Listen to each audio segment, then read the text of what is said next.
बिस्मिल्लाहिर्रहमानिर्रहीम। मैं हूं एम अब्दुल्ला भट्टी। आज मैं आपको पाकिस्तान की बेटी, कौम की बेटी, जो पिछले कई सालों से इस मतलब कि एक अज़ियतनाक जहन्नम के गड़े में आपने ज़िंदगी गुजार रही है, उसकी सिर्फ एक वजह है कि क्योंकि हमें दुनिया से नहीं है। ठीक है, दुनिया ने तो उसको कैद किया ही है ना। हमारे जो आपने थे, जो उसके आपने थे, जो उसके यानी कि वली वारिस थे, जिसको हम आपने करता धरता बोलते हैं, हुक्मरान बोलते हैं, उस तबके ने आज तक, चाहे वो पीपी की हुकूमत हो, चाहे उसके बाद फिर नून लीग की आई हो या पीटीआई की हुकूमत आई हो, किसी एक हुकूमत ने भी आलमी फोरम पे कौम की बेटी डॉक्टर आफिया सिद्दीकी के हवाले से कोई आवाज़ बुलंद नहीं की।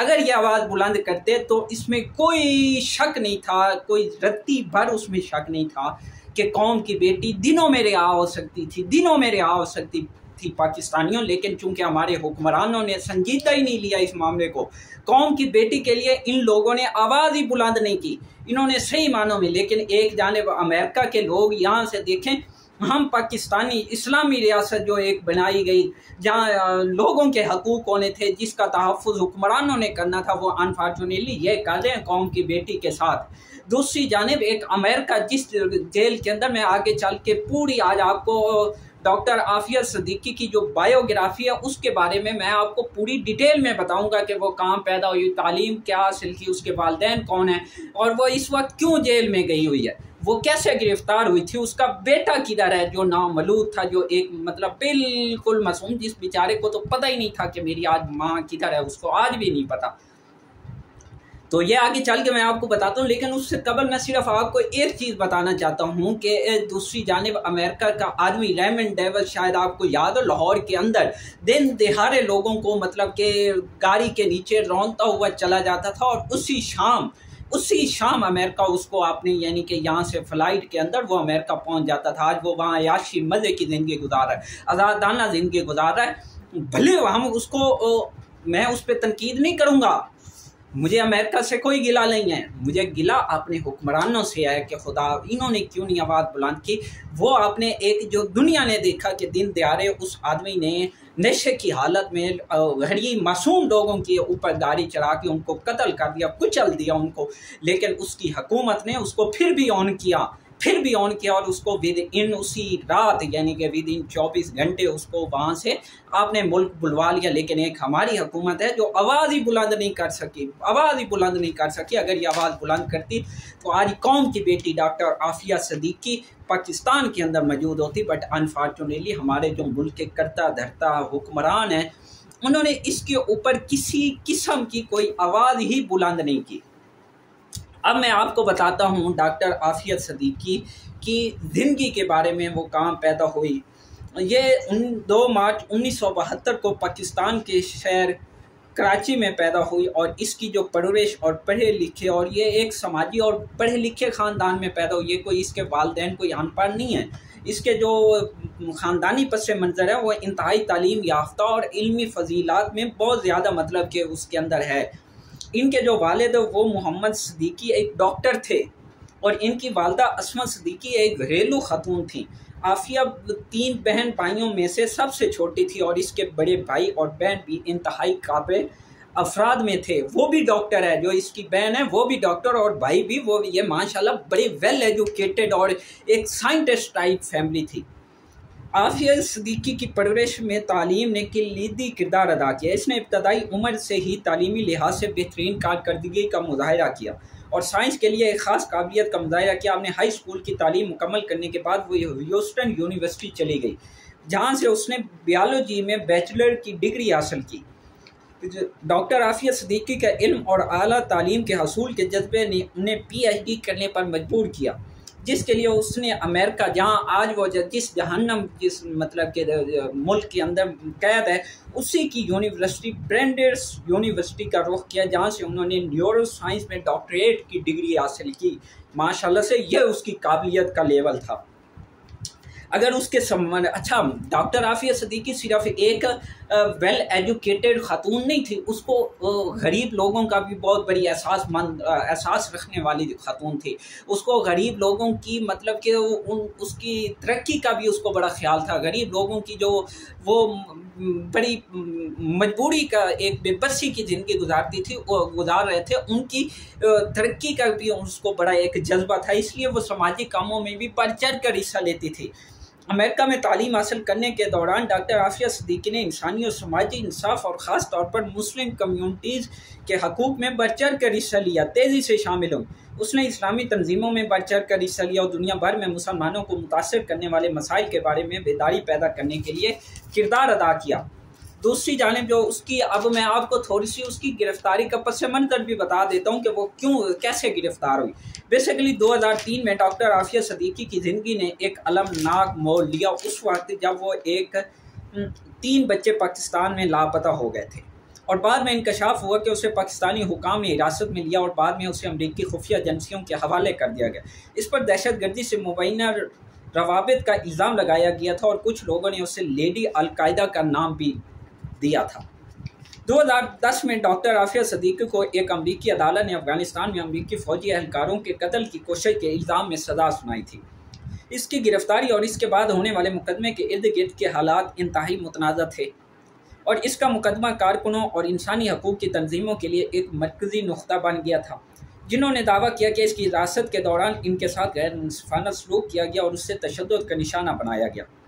डॉक्टर आफिया सिद्दीकी के केस ने इनके साथ बहुत ही बदसलूकी और इसकी गिरफ्तारी की कानूनी हैसियत और इसके ट्रायल के मुंसिफ़ाना होने के बारे में बेशुमार सवालात उठाए गए।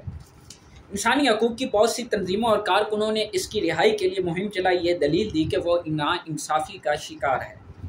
इस मुश्किल आजमाइश के दौरान डॉक्टर आफिया सिद्दीकी के अहल खाना ने इनके हकूक़ और इनकी रिहाई के लिए अनथक वकालत की।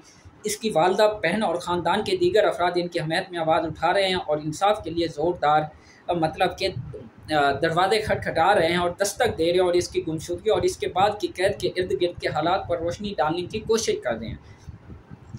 डॉक्टर आफिया सिद्दीकी का मामला एक इंतहाई मुतनाज़ा मसला बना हुआ, जिसमें इंसानी हकूक़, मुनासिब अमल और कैदियों के साथ बदसलूकी के बारे में बहसें जारी हैं और ये आलमी सतह पर भी इसके ऊपर बहसें हो रही हैं, जिस जेल के अंदर उसको रखा गया। तनाज़े से कतई नज़र इसकी कहानी ने आलमी सलामती के खदशात के दायरे में फंसे अफराद की हालत ज़ार की तरफ तवज्जो दिलाई और शहरी आज़ादियों पर इंसदाद दहशतगर्दी के इक़दामात के असरात के बारे में बातचीत को जन्म दिया है। दूसरी जानिब कौम की बेटी जो डॉक्टर आफिया सिद्दीकी है, अब उसकी 20 साल के बाद पाकिस्तानियों, ये ज़रा आपने दिल में, आपने गिरबान में देखे, आपने इर्द गिर्द, आपने घर के अंदर कि 20 साल एक बहन अपनी बहन से मिल रही है और जो बेकसूर एक कैद है। अभी डॉक्टर आफिया की जो बहन है वो जमात इस्लामी के जो सीनेटर हैं मुश्ताक, उनकी कोशिश से और वो फिर उन्होंने कोशिश की डॉक्टर आफिया सिद्दीकी से मिलने की, और तो फिर जब उनके वकील ने उसके बारे में थोड़ी मतलब कोशिश की तो उनको मिलने का कौंसलर जो रसाई है वो दी गई है एक किस्म की।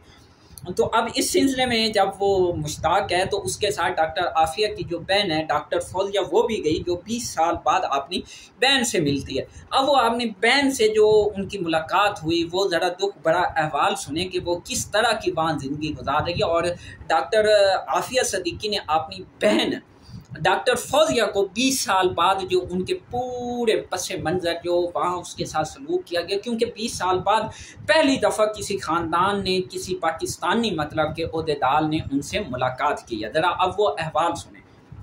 जमात इस्लामी के सीनेटर मुश्ताक अहमद और डॉक्टर आफिया सिद्दीकी की बहन फौजिया सिद्दीकी की 20 साल बाद फोर्ट वर्थ शहर, जो कि ये अमेरिका का शहर है और उसका जो शहर है FMC क्रॉसवेल में वाक़ वफाकी जेल में, उसके जो वकील हैं डॉक्टर आफिया सिद्दीकी के वकील क्लाइव स्मिथ के हमरा डॉक्टर आफिया सिद्दीकी से मुलाकात की। ये बदनाम तरीन जेल जिसे जहन्नम का गरा कहा जाए तो बेजाना होगा, इस किस्म की, इसको मतलब कि घटिया तरीन और इंतहाई इंसानी हकूक़ की जो बुनियादी पामालियों वाली जेल इसको करार दिया जाता है। ये वाली जिस जेल के अंदर कौम की बेटी डॉक्टर आफिया सिद्दीकी को रखा गया। यह मुलाकात 20 साल बाद हुई, जो 2.5 घंटे जारी रही। डॉक्टर फौजिया को आफिया से गले मिलने, हाथ मिलाने की इजाज़त नहीं थी। डॉक्टर फौजिया को इस बात की इजाज़त नहीं दी गई कि वो डॉक्टर आफिया को उसके बच्चों की तस्वीर दिखा सके। यह जेल के एक कमरे के दरमियान में मोटा शीशा लगा हुआ था, दरमियान में शीशा, और उसके आर पार मुलाकात थी। आफिया सिद्दीकी को स्कार्फ और खाकी जेल का जो एक ड्रेस होता है उसके अंदर वो लाया गया था। 2.5 घंटे की मुलाकात के पहले 1 घंटा डॉक्टर आफिया ने रोज़ अपने ऊपर गुजरने वाली अजियत की तफसीलात सुनाई। डॉक्टर आफिया ने बताया कि मुझे अम्मी बच्चे हर वक्त याद आते हैं, हत्ता कि उनको ये भी मालूम नहीं है कि उनकी अम्मी की वफ़ात हो चुकी है। डॉक्टर आफिया के सामने वाले दांत जेल में हमले से गिर चुके थे, ज़ाय हो चुके थे। इनको सर पर एक चोट की वजह से सुनने में भी मुश्किल पेश आ रही थी। उन्होंने जो क्योंकि ऑफ वाइट जो स्कार्फ था, खाकी ड्रेस और सफ़ेद जॉगर्स में मलबूस डॉक्टर आफिया छोटे से कमरे में पार्टीशन करके शीशा लगाकर टेलीफोन पर उनकी ये मुलाकात हुई थी। जो एक कन्वर्सेशन थी वो थ्रू टेलीफोन थी, चूँकि दरमियान में शीशा था लिहाजा वो बातचीत उस अंदाज से तो जानी नहीं थी, लिहाजा वो एक टेलीफोन के ज़रिए वो बातचीत हुई। आफिया की सेहत इंतहाई कमज़ोर, बार बार उनकी आंखों में आंसू, ज़ाहिर है मतलब कि एक अज़ियत और एक नाइंसाफ़ी और इंसानी हकूक़ की पामालियों का शिकार एक ख़तून जब अपनी बहन से मिली। और डॉक्टर फौजिया ने अब एक इंटरव्यू के अंदर ये बताया है कि शुरू में हमने तो उसको पहचान ही नहीं सके, ये हालत थी उस बेचारे की। ये कौम की जो एक आला दर्जे की जो एक यानी पढ़ी लिखी जो कौम की बेटी थी, जो आला तालीम याफ्ता थी, उसके साथ ये हालत हुई है वहाँ। क्या वो बेचारी फौजिया बता रही है कि हम अपनी बहन को मैं पहचान ही नहीं सकी, वो जब बोली है तो तब मैंने उसको पहचाना है। बार बार उनकी आंखों में आंसू, जेल अजियत से दुखी और खौफजदा थी। सामने के ऊपर के 4 दांत उसके टूटे हुए थे, उनके सर पर चोट की वजह से समात भी उनको सुनने में भी दिक्कत आ रही थी।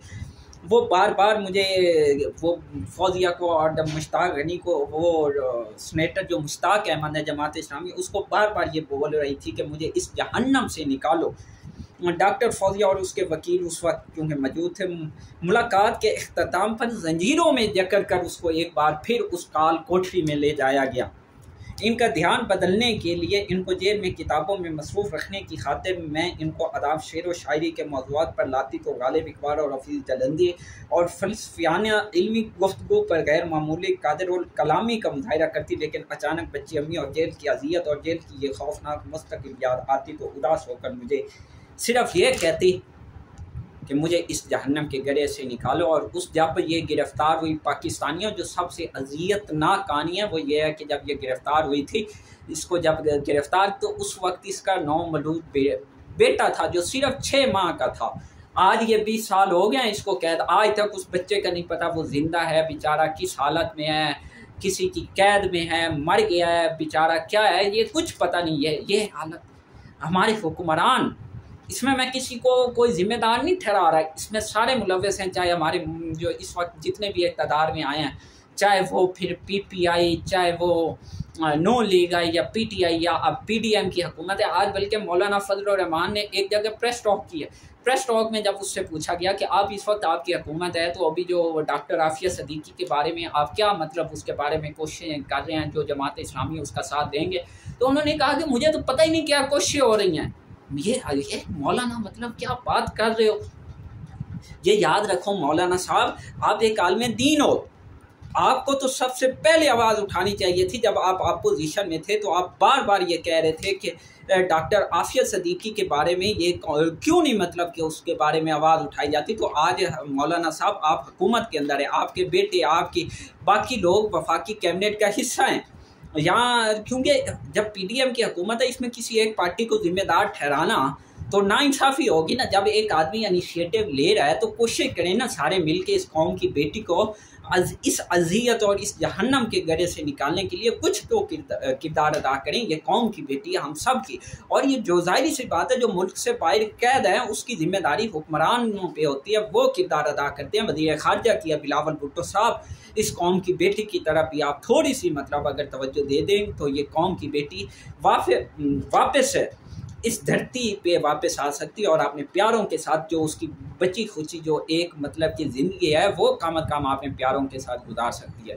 तो मेरी आपसे एक बार फिर इल्तिजा है तमाम हुक्मरानों से, प्लीज़ इसमें पॉलिटिक्स को साइड पे रखते हुए इस कौम की बेटी की रिहाई के लिए संजीदा किस्म की कोशिश की जाए। बहुत शुक्रिया। तो आखिर में प्लीज़ चैनल को सब्सक्राइब कर लें और बेल आइकॉन पे क्लिक करें ताकि आने वाली वीडियो आप तक बर वक्त पहुँच सके। शुक्रिया।